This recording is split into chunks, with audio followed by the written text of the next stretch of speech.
Tamilisai governor madam రాజీనామా చేసి నిన్నటి రోజున. ఈ తెలంగాణ రాష్ట్రానికి ఎంత శుభ సూచకం అంటే, ఇది పొద్దుగాలు లేస్తే మనం ఏ వారు ముఖం చూడకూడదో ఆ ముఖం మనకు లేకుండా పోయినట్టుగా ఒక సామెత ఉంటది కదా, ఆ విధంగా ఇవాళ తెలంగాణ రాష్ట్రం ఒక శని వదిలించుకున్నటువంటి విధంగా చాలా ఫ్రీగా మంచిగా నిమ్మలంగా ఉన్నట్టుగా కనబడతా ఉంది. నిన్న ఆమె రిజైన్ చేసిన అని చెప్పిన తర్వాత, ఆ గవర్నర్ రిజైన్ చేసింది అని చెప్పేసి ఆ పోస్ట్ పెట్టిన తర్వాత ఎక్కడ ఎవరి నుంచి ఏ ప్రజల నుంచి కూడా అయ్యో మేడం చాలా మంచిగా చేసే తెలంగాణ రాష్ట్రానికి మీరు రిజైన్ చేసిపోవడం మాకు బాధాకరంగా ఉందని చెప్పేసి ఏ ఒక్కరు కూడా సోషల్ మీడియాలో పోస్ట్ పెట్టినట్టు కానీ, ఏ ఒక్కరు కూడా ఆమె మీద సింపతి కానీ సానుభూతి కానీ చూపించినట్టు కానీ ఎక్కడ కనపడలే. దరిద్రం పోయింది, తెలంగాణకు పట్టిన శని పోయింది, తెలంగాణకు పట్టిన పీడ పోయింది, ఇప్పటికైనా మాకు నిమ్మలంగా ఉందని చెప్పేసి ఈ రకమైనటువంటి కామెంట్లు మాత్రమే ఉన్నాయి.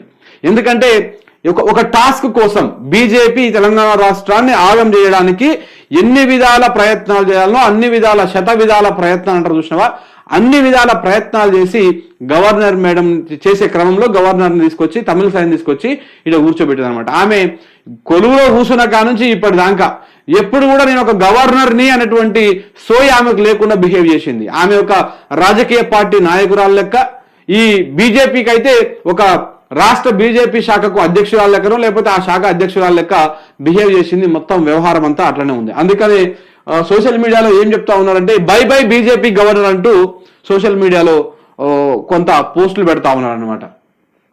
By by BJP governor, Tamilisai రాజకీయ రాజీనామాపై సోషల్ మీడియాలో పోస్టులు, రాష్ట్రంలో ఉన్నన్ని రోజులు రాజకీయమే, ఫక్త్ బీజేపీ నాయకురాలిగా గవర్నర్ తీరు, సర్కారు ఏం చేసినా అడ్డు తగలడమే పని, నెలల తరబడి పెండింగ్ లో బిల్లులు, రాజ్యాంగ పదవిలో ఉండి రాజకీయ స్పీచ్లు, సమాంతర ప్రభుత్వాన్ని నడిపే ప్రయత్నం, బీజేపీ కాంగ్రెస్ తో దోస్తీ, బీఆర్ఎస్ సర్కారుతో కుస్తీ, పూర్తిగా ఢిల్లీ బీజేపీ చెప్పు చేతల్లోనే పనిచేశారనే విమర్శలు, పార్టీ ఇచ్చే టాస్క్ పూర్తి కావడంతో మళ్ళీ పాలిటిక్స్ లోకి, సర్కారు ఎడ్డం అంటే తెడ్డం అనాలి, తెడ్డం అంటే ఎడ్డం అనాలి. ఇది 4 ఏళ్లకు పైగా తెలంగాణ గవర్నర్ గా పనిచేసినటువంటి తమిళసై పనితీరు, తమిళనాడు బీజేపీ అధ్యక్షురాలిగా పదవి నుంచి గవర్నర్ పోస్ట్ లోకి వచ్చినారు. సో వచ్చి అయినా తన పాత పదవిలో ఉన్నట్టుగానే పనిచేశారనే విమర్శలు ఉన్నాయి. బీజేపీకి లీకులు ఇవ్వడం, ఢిల్లీ బీజేపీ సలహాలు సూచనలతో పనిచేయడం, మొత్తంగా రాష్ట్రంలో సర్కారును ఇబ్బంది పెట్టడమే ఎజెండాగా పనిచేశారనే ఆరోపణలు ఉన్నాయి. కేవలం గత సర్కారును బదనాం చేసి గద్దె దించాలనేటువంటి లక్ష్యంతో ఆమె వచ్చారని, ఇప్పుడు తన టాస్క్ పూర్తి కావడంతో వెళ్ళిపోతున్నారనేటువంటి మాట కూడా వినిపిస్తా ఉంది. అదే జరిగింది ఇక్కడ, టాస్క్ ఫినిష్ అయిపోయింది అనమాట. గవర్నర్ గారు వచ్చినటువంటి టాస్క్, అదే తమిళసై వచ్చినటువంటి టాస్క్ ఫినిష్ అయిపోయింది. సర్కారు ఎడ్డం అంటే మనం తెడ్డం అనాలి, సర్కారు తెడ్డం అంటే మనం ఎడ్డం అనాలి.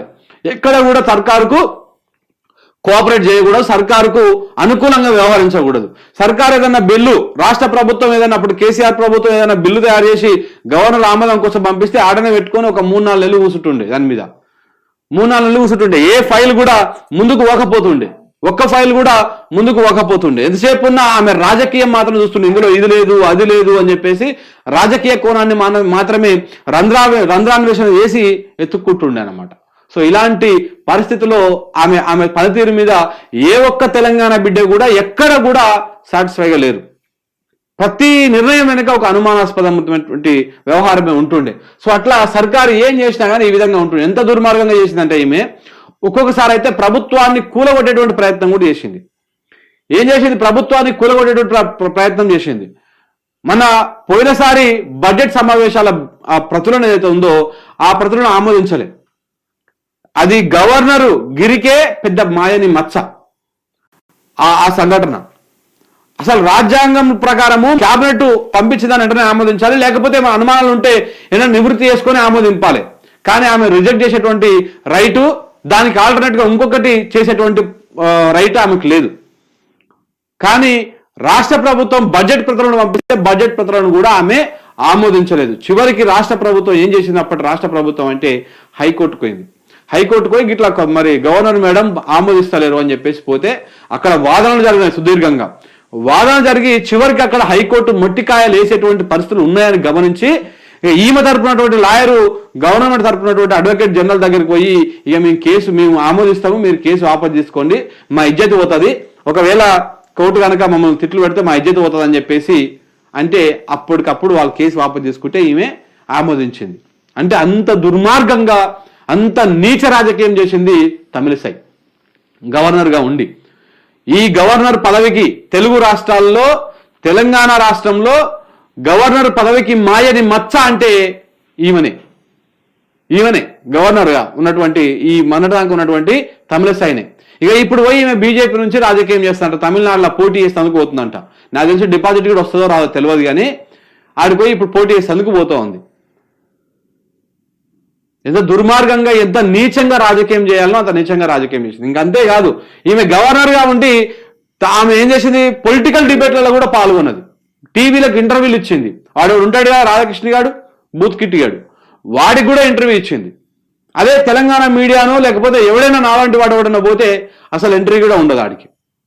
ఇలాంటి దుర్మార్గమైనటువంటి రాజకీయం చేసింది కాబట్టి ఆమె పోతా ఉంటే ఏ ఒక్క తెలంగాణ బిడ్డ కూడా కనీస సింపతి కూడా వ్యక్తం చేయలే. అదే ఈయనకంటే ముందున్నటువంటి నరసింహన్ పోతా ఉంటే యావత్ తెలంగాణ బాధపడ్డది. ఎందుకు బాధపడ్డది? ఎందుకంటే ఈ రాష్ట్ర అభివృద్ధి కోసము రాష్ట్ర ప్రభుత్వానికి ఎక్కడ కూడా ఎలాంటి ఆటంకాలు కలిగించకుండా ప్రజల నిర్ణయం మేరకు ప్రభుత్వాలు తీసుకుంటే, సో ప్రభుత్వ నిర్ణయాలను ఎట్టి పరిస్థితుల్లో కూడా ఏమన్నా అక్కడక్కడ తప్పులుంటే సరి చేసుకున్నారు తప్ప ఇలాంటి కలంకాలు పెట్టుకొని ఇలాంటి దుర్మార్గమైనటువంటి వ్యవహారంలో పోలే. అలా పోయి ఉంటే 10 ఏళ్ల పాటు రాష్ట్రం చాలా ఇబ్బందులు పెడుతుండే. సో అట్లా గవర్నర్ మేడం ఈ విధంగా అదైందనమాట.